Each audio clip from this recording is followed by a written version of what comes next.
Everyone, आज हम लोग पढ़ने वाले हैं बहुत important topic indicators of health. तो इस टॉपिक के में कई बार लॉन्ग नोट पूछा जाता है, शॉर्ट नोट पूछे जाते हैं, वाइवा पॉइंट ऑफ व्यू से बहुत इंपॉर्टेंट है। तो चलिए स्टार्ट करते हैं। Indicators of health.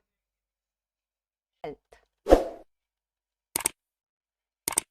हेल्थ जो है वो मल्टी डायमेंशनल है और इन्फ्लुएंस रहती है न्यूमरस फैक्टर्स से। तो हेल्थ जो है ऐसा नहीं है कि सिर्फ हम एक ही चीज़ से हेल्थ को मेजर कर लें, ऐसा नहीं है। इससे न्यूमरस फैक्टर्स इसके अंदर इन्वॉल्व रहते हैं। तो इसे हमें अगर मेजर करना है तो हमें बहुत सारे इंडिकेटर्स को अप्लाई करना पड़ता है। अब इंडिकेटर्स क्या होते हैं? इंडिकेटर्स जो होते हैं ये मेजर करते हैं किसको? हेल्थ को। ठीक है, वो होते हैं हेल्थ इंडिकेटर्स।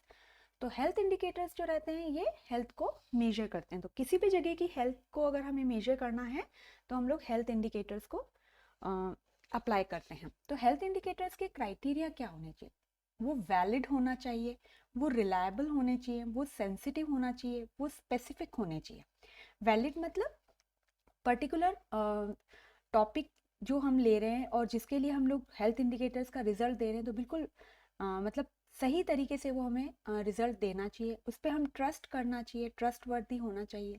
सेंसिटिव मतलब चेंजेस अगर हेल्थ से रिलेटेड कुछ भी रह रहे हैं तो वो उसको भी मेजर करना चाहिए। पर्टिकुलर टॉपिक के लिए स्पेसिफिक होना चाहिए, फिजिबल होना चाहिए और रेलेवेंट होना चाहिए। तो ये जो सारे 6 क्राइटेरियाज हैं ये बहुत इंपॉर्टेंट हैं हेल्थ इंडिकेटर्स के लिए। मतलब ये 6 क्राइटेरिया होंगे तो ही मोस्टली हेल्थ इंडिकेटर्स को सही माना जाएगा। अब अलग अलग टाइप्स के हेल्थ इंडिकेटर्स रहते हैं।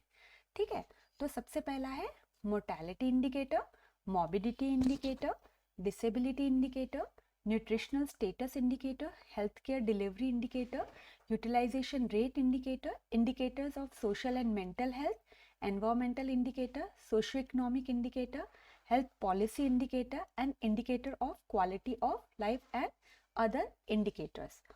तो ये जो अलग अलग तरीके के इंडिकेटर्स हैं इसमें मेनली ये सारे इंडिकेटर्स को हम लोग डिटेल में देखेंगे। तो सबसे पहले हम लोग देखते हैं मोर्टेलिटी इंडिकेटर।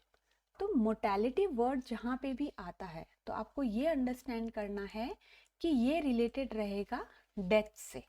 ठीक है, जो डेथ जहाँ पे भी जितनी भी रही है वो अगर हमें मेजर करना है तो वो हम लोग मोर्टेलिटी इंडिकेटर से मेजर करते हैं। तो सबसे पहला आता है क्रूड डेथ रेट। ठीक है, उसके बाद आते हैं हम लोग एज स्पेसिफिक डेथ रेट। तो इसको याद रखने का बहुत इजी तरीका क्या रहेगा? हम लोग क्रूड डेथ रेट को अलग से याद कर लेते हैं, उसके बाद हम एज स्पेसिफिक डेथ रेट को देख लेते हैं। एज स्पेसिफिक डेथ रेट में ही एज से रिलेटेड हो गया इन्फेंट जो कि 1 ईयर से लेस देन जो बच्चे रहते हैं।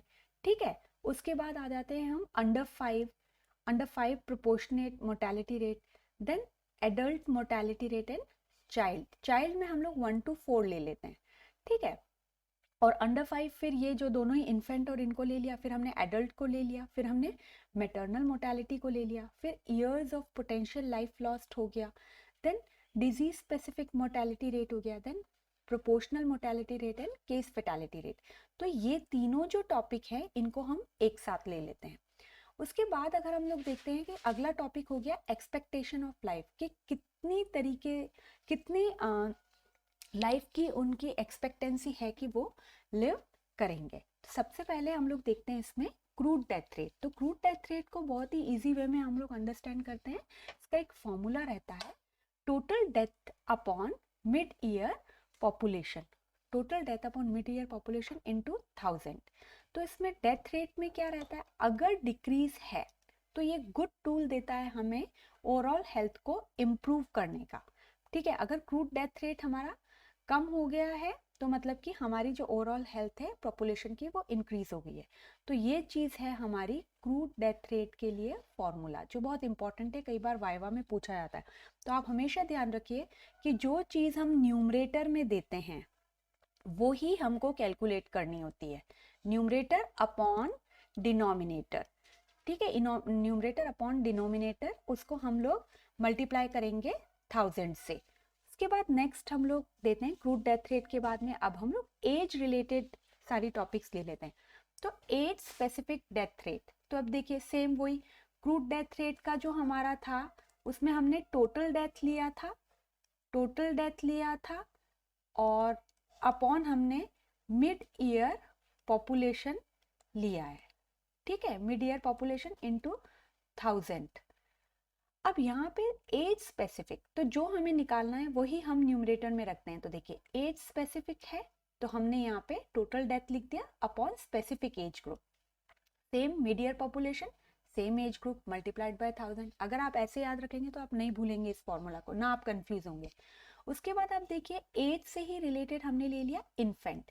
इन्फेंट जो होते हैं मतलब जो 1 ईयर तक के जो बच्चे रहते हैं, तो इन्फेंट में क्या रहेगा, यहाँ पे थोड़ा सा चेंज है। इन्फेंट टोटल इन्फेंट डेथ, वही डेथ तो है जो हमें निकालना है, तो total infant death upon total live birth multiplied by 1000। तो यहाँ पे क्या रह रहा है, हमने पॉपुलेशन नीचे जो ली है डिनोमिनेटर में वो हमने टोटल लाइव बर्थ ले ली है, ठीक है। तो ये मोस्ट एक्सेप्टेड इंडिकेटर है किसके लिए, इन्फेंट्स के लिए, ठीक है। दूसरा health status of whole population के लिए, प्लस सोशियो इकोनॉमिक कंडीशन को भी ये बताता है। नेक्स्ट अगर अब हम आते हैं इन्फेंट के बाद में ही हमने एज ग्रुप लिया है, वो है हमारा चाइल्ड मोर्टेलिटी रेट। अब इसमें देखिए वहां पे हमने इन्फेंट के लिए 1 ईयर ले लिया था, यहाँ हमारी एज ग्रुप आ गया है 1/4। तो एज से रिलेटेड ही आप ऐसे याद रख लीजिए तो हमें याद रहेगा। तो यहाँ पे भी देखिए वही सेम फॉर्मूला, टोटल डेथ और हमने ले लिया 1 to 4 years of age, 4 years लिया अपॉन मिड ईयर पॉपुलेशन वही 1 to 4 year मल्टीप्लाइड बाय 1000।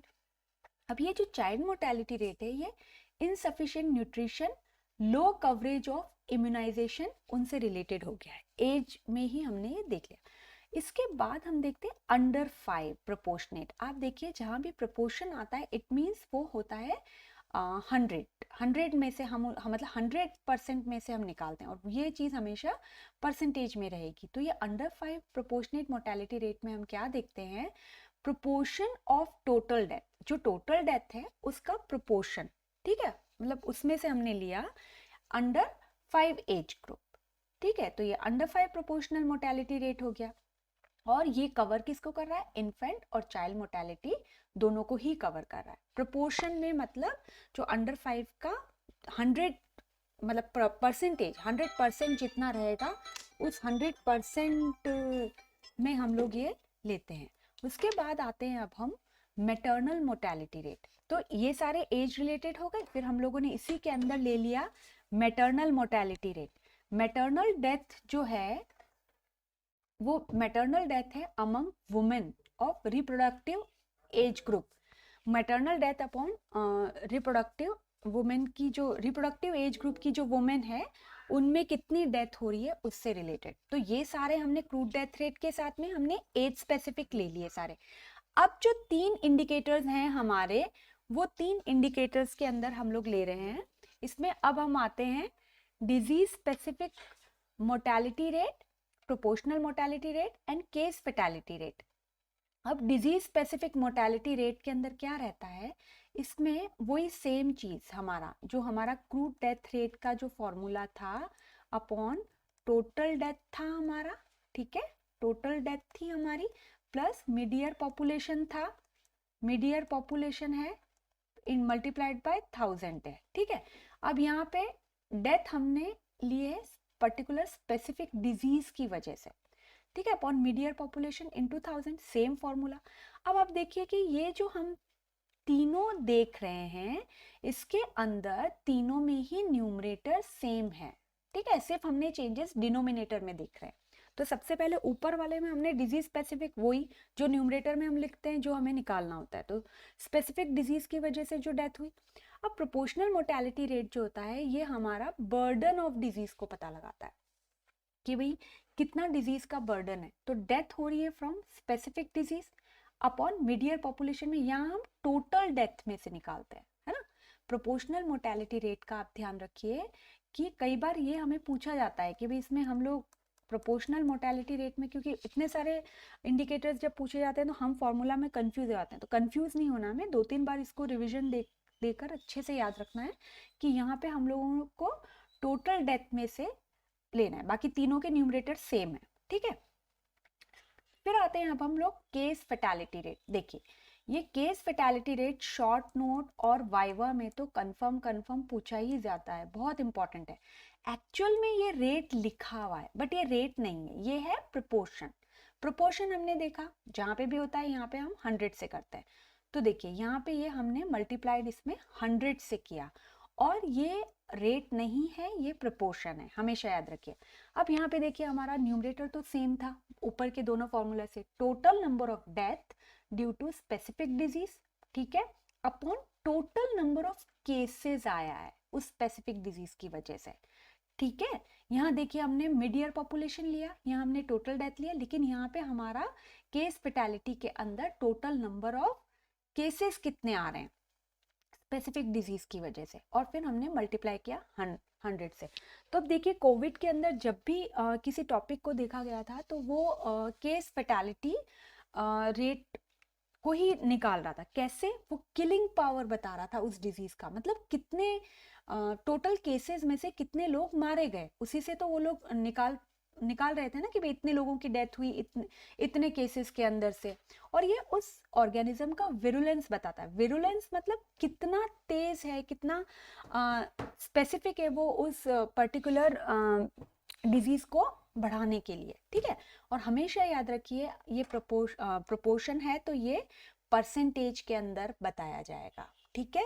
और ये मेनली हम एक्यूट इन्फेक्शंस के लिए लेते हैं। एक्यूट इन्फेक्शन क्यों लेते हैं हम, क्योंकि ये क्या है, इसमें जो टाइम इंटरवल है ना वो इतना ज़्यादा स्पेसिफाइड नहीं है, ठीक है। एक्यूट कौन से होते हैं, जो रिसेंटली जो इन्फेक्शंस हो रहे हैं उनके लिए उसको लिया है, और टाइम इंटरवल उसके लिए इतना स्पेसिफाइड नहीं है। तो ये क्रोनिक डिजीज के लिए भी गुड नहीं है, it is not good for the chronic disease, ठीक है। तो ये हम लोगों ने देखा। फिर हमने एज स्पेसिफिक डेथ रेट को देखा, उसी में हमने ये 4 टाइप्स के रिमेंबर किए, infant mortality, child mortality, under 5 proportionate mortality and maternal mortality. उसके बाद आते हैं अब हम डिजीज स्पेसिफिक मोर्टेलिटी रेट। 3 इनको हम एक साथ देख रहे हैं, डिजीज स्पेसिफिक क्योंकि इनके ऊपर के दोनों के न्यूमरेटर सेम है और डिनोमिनेटर में ही चेंजेस हैं। तो proportional mortality and case fatality, इनको हमने देखा। तो case fatality viva point of view से बहुत इंपॉर्टेंट है, क्रूड डेथ रेट भी बहुत इंपॉर्टेंट है। तो आप जब भी मोर्टेलिटी इंडिकेटर देखते हैं आप समझ जाइए डेथ से रिलेटेड है। अब नेक्स्ट हमारा आता है मॉर्बिडिटी इंडिकेटर। अब ये सप्लीमेंट है मोर्टेलिटी इंडिकेटर के डेटा के लिए ही, ठीक है। और ये हेल्थ स्टेटस को बताता है, hidden part of iceberg of disease को बताता है। जैसे कि ये हमारा आइसबर्ग है, तो जो ये केसेस वगैरह जो पता नहीं है ये उन चीजों को बताता है, ठीक है, हिडन पार्ट को बताता है मॉर्बिडिटी इंडिकेटर। तो मेनली ये क्या करता है, इंसिडेंस एंड प्रिवलेंस। हमने इंसिडेंस एंड प्रिवलेंस आप वीडियो भी देख सकते हैं। इंसिडेंस जो होते हैं वो क्या रहते हैं, न्यू केसेस जो होते हैं, जो न्यू केसेस आ रहे हैं, और प्रिवलेंस जो होते हैं वो होते हैं न्यू प्लस ओल्ड, दोनों ही जो केसेस रहते हैं वो ये रहते हैं। प्लस ये अटेंडेंस बताते हैं कि कितने ओपीडी आउट पेशेंट डिपार्टमेंट में पेशेंट आ रहे हैं, कितने एडमिट हो रहे हैं, कितने री एडमिशन हो रहे हैं, कितने डिस्चार्ज हो रहे हैं, क्या उनका ड्यूरेशन है हॉस्पिटल स्टे में, ये उसको भी मेजर करते हैं। नोटिफिकेशन रेट्स क्या हैं किसी भी प्रॉब्लम के लिए, then spells of sickness, absence from work और स्कूल, ये सब चीज़ें हमें बताते हैं मॉर्बिडिटी इंडिकेटर। तो नेक्स्ट हम लोग देखते हैं डिसेबिलिटी इंडिकेटर। डिसेबिलिटी इंडिकेटर में क्या रहता है, मेनली जो डेली एक्टिविटीज हम लोग अपनी लाइफ में करते हैं, ठीक है, उसके ऊपर जो डिसेबिलिटी इंडिकेटर होते हैं, ये 2 तरीके के होते हैं, इवेंट टाइप होते हैं एंड पर्सन टाइप होते हैं। इवेंट टाइप आप देखिए जब भी होता है ये जो होते हैं ये डेज से रिलेटेड होते हैं, ठीक है। डेज से कैसे, कि कितनी डेज है रिस्ट्रिक्टेड एक्टिविटी के लिए, कितनी डिसेबिलिटी वाले हमारे बेड डिसेबिलिटी डेज रहते हैं, कितने वर्क लॉस डेज होते हैं। तो इवेंट टाइप जब भी आए तो आप ध्यान रखिए कि ये डेज से रिलेटेड है। अब पर्सन टाइप अगर हम देखते हैं तो यहाँ लिमिटेशन ऑफ मोबिलिटी, ठीक है, मोबिलिटी की क्या लिमिटेशन है, मतलब कितने टाइम तक वो अपने हाउस में रहा, बेड पर रहा, देन एक्टिविटी की जो लिमिटेशन होती है, मतलब जो बेसिक एक्टिविटीज़ को परफॉर्म नहीं कर सके, जैसे कि भाई eating, washing, clothing, moving about, ये सारी, तो ये है disability rate, event type and person type. उसके बाद आते हैं अब हम डिसेबिलिटी इंडिकेटर, जो कि बहुत इंपॉर्टेंट है, ये वाइवा में बहुत बार पूछा जाता है और हम कई बार इसको कंफ्यूज हो जाते हैं। तो सबसे पहला है हमारा डिसेबिलिटी एडजस्टेड लाइफ ईयर्स, जिसे डेली भी बोलते हैं, मतलब कि कितने ईयर्स ऑफ लाइफ हमने डिसेबिलिटी के साथ में बिताए। ठीक है, तो ये हो गया हमारा डिसेबिलिटी, डिसेबल्ड लाइफ। इसको इजी वे में आप याद रख लीजिए, डी फॉर डेली और डी फॉर डिसेबल्ड लाइफ। ठीक है, तो आप नहीं भूलेंगे, कंफ्यूज नहीं होंगे, क्योंकि और दूसरे तरीके के इंडिकेटर से कई बार फिर हम कंफ्यूज होते हैं। देन इसी तरीके से ए की जगह एफ आ गया और वाई की जगह ई आ गया, तो D F L E, it means disability free life expectancy, कि भाई हम लोग कितनी एक्सपेक्ट करते हैं लाइफ कि हमारी वो डिसेबिलिटी फ्री हो, तो वो हो गई हमारी नॉर्मल लाइफ। ठीक है, तो इसमें क्या रहता है नॉर्मल लाइफ में, हमारी जो टोटल लाइफ है और डिसेबल्ड लाइफ, उन दोनों को हमने माइनस कर दिया, तो वो हो गई हमारी डिसेबिलिटी फ्री लाइफ एक्सपेक्टेंसी। और ये years of life without disability, मतलब कितनी जिंदगी हमने बिना डिसेबिलिटी के जी। तो ये बहुत important viva point of view से इंपॉर्टेंट है, क्योंकि इस चीज को सुलेवंस इंडेक्स भी बोला जाता है, और वाइवा में पूछा जाता है कि सुलेवंस इंडेक्स क्या होता है। तो क्या है वो हमारा नॉर्मल लाइफ, कि कितने ईयर्स ऑफ लाइफ हम बिना डिसेबिलिटी के जीते हैं। ठीक है, तो ये बहुत इंपॉर्टेंट है। Then health adjusted life expectancy. ठीक है, हेल्थ एडजस्टेड, तो ये दोनों तो देखिए लाइफ एक्सपेक्टेंसी वाले हो गए, ठीक है, और ये वाले हो गए हमारे लाइफ ईयर्स वाले, ऊपर वाले दोनों। ठीक है, ऐसे भी याद रख सकते हैं, डेली एंड क्वाली। ठीक है, तो डेली का तो डिसेबल्ड लाइफ हो गया, ऐसे D for disabled, D for ये ऐसे, और डीएफएलई का सुलेवंस इंडेक्स हो जाएगा free life expectancy, disability free. Then health adjusted life expectancy में हमारी आ गई है टोटल लाइफ, कितनी लाइफ है हमारी टोटल, नॉर्मल भी और डिसेबल्ड भी, उन दोनों को ही हम टोटल लाइफ बोलते हैं। देन कमिंग टू द क्वाली, क्वाली भी कई बार वाइवा में पूछा जाता है, तो quality adjusted life years, quality adjusted life years में आ गया हमारा एडेड लाइफ, कि भाई हमारी लाइफ कितनी ऐड कर रहे हैं हम। ठीक है, ड्यू टू इंटरवेंशन, जो इंटरवेंशन से कोई भी चीज हम अप्लाई करें, चाहे तो वो हम योगा हैं, किसी को रिहैब के लिए, रिहैब के बाद में जो लाइफ मिली है, ठीक है, इस टाइप से जो है वो हम कितनी क्वालिटी एडजस्ट करें। आप देखिए डेली का हमने डी निमोनिक पे ले लिया और क्वाली का आप ए निमोनिक पे ले लीजिए, तो एडेड लाइफ, तो आप ऐसे नहीं भूलेंगे। ठीक है, क्वाली का ए ले लिया हमने, तो ये हो गया हमारा एडेड लाइफ, और डेली का हमारा डिसेबल्ड में डी आगे का निमोनिक ले लीजिए, तो डिसेबल्ड लाइफ हो गया, तो आप नहीं भूलेंगे। फिर आपको ये दो रिमेंबर करने हैं अलग से, तो डीएफएलई एंड हेल। तो डीएफएलई का आप इजी वे में याद कर लीजिए सुलेवंस इंडेक्स, जो कि नॉर्मल लाइफ है, और हेल का आप टोटल लाइफ देख लीजिए।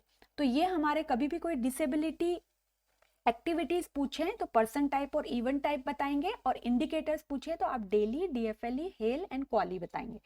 तो अब ये सुलेवंस इंडेक्स को हम एक बार और देख लेते हैं विदाउट डिसेबिलिटी। तो ये रहा हमारा expectation of life free of disability.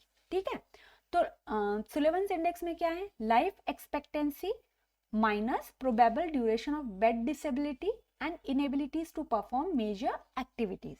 ठीक है, तो एक्सपेक्टेशन ऑफ लाइफ हम देखते हैं, expectation of life at birth, birth पे, तो यूएसए में कितना है, 70.2 ईयर्स तक का है अप्रॉक्स, और expectation of life of disabled workout to be 64.5, ये हमारा इंडिया में है। ठीक है, और ये एक तरीके का पॉजिटिव इंडिकेटर है ना, क्योंकि डिसेबिलिटी फ्री बता रहा है हमें। ठीक है, तो ये पॉजिटिव इंडिकेटर है। Then coming to the nutritional status indicator, ये भी पॉजिटिव इंडिकेटर है। ये क्या मेजर करता है, anthropometric measures of pre school children, उनमें क्या रहेगा, weight, height, mid arm circumference, ये सब कुछ रहेगा। और इस पे मेनली एक और चीज पूछी जाती है, prevalence of low birth weight, वो कितना होता है, लेस देन 2.5 केजी तक का। ये भी वाइवा में बहुत इंपॉर्टेंट क्वेश्चन पूछा जाता है कि हम न्यूट्रिशनल स्टेटस इंडिकेटर में क्या मेजर करते हैं। तो ये दोनों anthropometric measures of pre school children and prevalence of low birth weight बताइए। देन हम आते हैं हेल्थ पॉलिसी इंडिकेटर। तो ये इंडिकेटर जो होते हैं ये क्या करते हैं, पॉलिटिकल कमिटमेंट को बताते हैं। ठीक है, मेनली कितना proportion of GNP spent on health services, health services पे कितना जीएनपी हम परसेंटेज करते हैं, और उससे रिलेटेड एक्टिविटीज जैसे कि water supply, then sanitation, housing, nutrition, community development. तो ये सारे हेल्थ पॉलिसी इंडिकेटर के अंदर आते हैं। फिर हम लोग देखते हैं हेल्थ केयर डिलीवरी इंडिकेटर। ये भी वाइवा पॉइंट ऑफ व्यू से बहुत इंपॉर्टेंट है। तो इसमें क्या रहता है, डॉक्टर पॉपुलेशन रेशियो, कितने पॉपुलेशन पे क्या रेशियो है डॉक्टर का, then doctor nurse ratio, population bed ratio, population health centre ratio, then population traditional birth attendant. तो ये भी वाइवा पॉइंट ऑफ व्यू से बहुत इंपॉर्टेंट है। ठीक है, तो आप ये जो डॉक्टर पॉपुलेशन और डॉक्टर नर्स रेशियो ये वाला है, ये आप हेल्थ केयर डिलीवरी वाली वीडियोस में जाकर चेक कर सकते हैं। उसमें बहुत क्लियरली हमने हेल्थ सेंटर्स पे जो हैं, हेल्थ सेंटर्स, पीएचसीज और सब सेंटर्स, इन पे हमने बताया है कि क्या पॉपुलेशन नॉर्म्स हैं। प्लस आप डेमोग्राफिक ट्रेंड्स पे भी जाकर देख सकते हैं इसी चैनल पर। जो डेमोग्राफिक ट्रेंड्स इन इंडिया है उसमें भी हमने बहुत डिटेल में इस चीज़ को थोड़ा एक्सप्लेन किया है। Then environmental factors. अब एनवायरमेंटल इंडिकेटर्स जो हैं, जो फिजिकल एंड बायोलॉजिकल एनवायरनमेंट हैं, उनमें क्या कितनी डिजीजेस होती हैं जहाँ पर लोग रहते हैं। ठीक है, तो ये उससे रिलेटेड है। तो ये क्या मेजर करते हैं, pollution of air, water, radiation, solid waste, noise and exposure to toxic substance in food और ड्रिंक।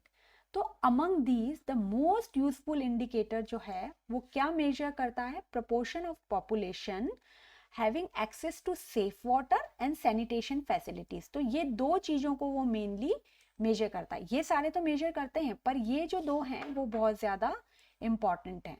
ठीक है, तो एनवायरमेंटल इंडिकेटर्स में ये चीजें मेजर की जाती हैं। देन हम यूटिलाइजेशन रेट पे आते हैं। यूटिलाइजेशन रेट में क्या रहता है कि भाई जो भी सर्विसेज प्रोवाइड की जा रही हैं, ठीक है, उसको लोग कितना यूज कर रहे हैं, वो लोगों के पास कैसे पहुंच रही है। ठीक है, तो इसमें जैसे मतलब कितने प्रोपोर्शन है बच्चे जो फुली इम्यूनाइज्ड हैं, कितने प्रोपोर्शन प्रेग्नेंट वुमेन हैं जो एंटीनेटल और सुपरवाइज्ड डिलीवरीज लेती हैं, कितने बेड ऑक्यूपेंसी हैं जो कोविड के टाइम पे हॉस्पिटल्स में जो बेड ऑक्यूपाई हैं, एवरेज लेंथ स्टे क्या है, कितने टाइम तक वो वहाँ रहते हैं, बेड टर्नओवर रेशियो क्या होता है, कई बार कितने मतलब बेड पर लोग रहे हैं या उनको फोल्ड करके रख दिया गया, तो ये बेड टर्नओवर रेशियो हो गया। तो ये यूटिलाइजेशन रेट्स के अंदर आता है। Then indicators of social and mental pathology. इसमें क्या हम मेजर करते हैं, मेनली सुसाइड कितने हो रहे हैं, होम्योसाइड मतलब घर पर कितने उनको शोषण हो रहा है, रोड ट्रैफिक एक्सीडेंट्स, अल्कोहल कितना यूज है, ड्रग अब्यूज क्या है, और हम इससे क्या प्रोवाइड करते हैं, सोशल एक्शन से हम इम्प्रूव करते हैं हेल्थ ऑफ द पीपल को, कि भाई इन इंडिकेटर्स को पहले हम मेजर करते हैं, फिर हम उनके लिए बताते हैं कि भाई आपको इसकी रेमेडी क्या है, ये आपको ये करना है। अब सोशो इकोनॉमिक इंडिकेटर जो है ये बहुत इंपॉर्टेंट है। ठीक है, इंडिकेटर ये मतलब उन लोगों का इकोनॉमिक डेवलपमेंट को बताता है कि भाई क्या इकोनॉमिक डेवलपमेंट है। तो इसमें सबसे पहले हमने हाउसिंग ले लिया, housing, family size, GNP, literacy rate, unemployment, per capita calorie availability, growth rate, dependency ratio.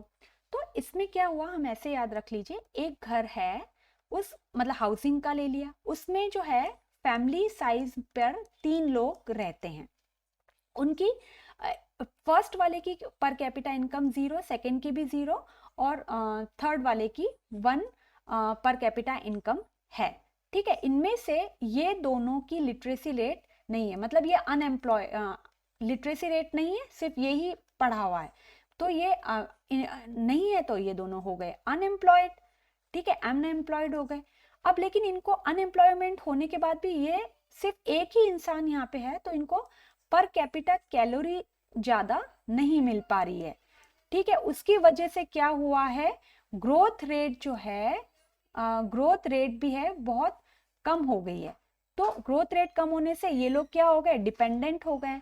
तो ये जो डिपेंडेंसी रेशियो वाला जो है, ये आप डेमोग्राफी वाली वीडियो में चेक कर सकते हैं, जो कि बहुत अच्छे से एक्सप्लेन किया है। डेमोग्राफी जो हमारे इसी चैनल पर है, उस पर आप देखिए डिपेंडेंसी रेशियो क्या रहता है कि जब पॉपुलेशन, ठीक है, जैसे कि 1 से 14 ईयर्स तक की पॉपुलेशन एंड जो 65 एंड अबाउ जो पॉपुलेशन है, वो क्या होती है, डिपेंड हो जाती है, वो खुद से अपना अर्न नहीं कर पाती, तो डिपेंडेंसी रेशियो जो है वो बढ़ जाता है।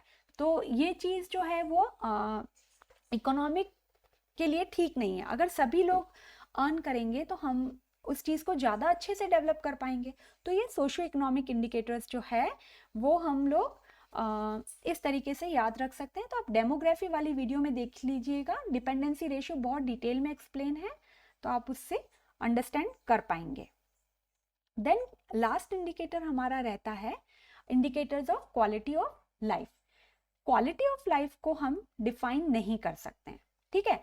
क्यों डिफाइन नहीं कर सकते हैं, और उससे भी कम डिफिकल्ट है हमारे लिए उसको मेजर करना कि कौन किस लेवल पर हैप्पी है, किस लेवल पर सैड है। ये चीज़ें हम एकदम से इमोशंस और इनको हम इतना ज़्यादा नहीं बता सकते हैं। तो मेनली फिर भी ये 3 इंडिकेटर को कंसोलिडेट कर रही है कि इन्फेंट्स की डेथ कितनी हो रही है, लाइफ एक्सपेक्टेंसी कितनी है एज ऑफ 1 पे, और वो कितने लिटरेट हैं, ठीक है। ये 3 को हम इसके अंदर इंक्लूड करते हैं। फिजिकल क्वालिटी ऑफ लाइफ आता है इसके अंदर, तो वो फिजिकल क्वालिटी ऑफ लाइफ जो है वो इन 3 चीज़ों को लेता है, literacy, infant mortality and life expectancy at 1। Mainly इसका स्कोर जो है वो 0 to 100 है और हमारे इंडिया का 65 है। तो ये सारे इंडिकेटर्स जो हैं हमने 1 by 1 देखे हैं, और आई होप आपको एक बार इतना अगर नहीं समझ आता है तो आप इसको रिवाइज कीजिए, 2-3 बार इसको पढ़िए, अपने आप से इसको एक बार लिखने की प्रैक्टिस कीजिए। तो ये टॉपिक इतना टफ भी नहीं है कि हम इसे याद नहीं रख सकते हैं, इजी वे में हम इसको रिमेंबर कर सकते हैं, क्योंकि इसमें से लॉन्ग नोट कई बार आता है। वाइवा पॉइंट ऑफ व्यू से ये बहुत इंपॉर्टेंट है, क्योंकि इसमें कई सारे वाइवा क्वेश्चंस बनते हैं जो कि एकदम से हम उसको आंसर नहीं कर पाते हैं, पर रिवीजन से हम इसको आंसर कर सकते हैं। तो मिलते हैं हम लोग नेक्स्ट वीडियो में। Till then take care, bye.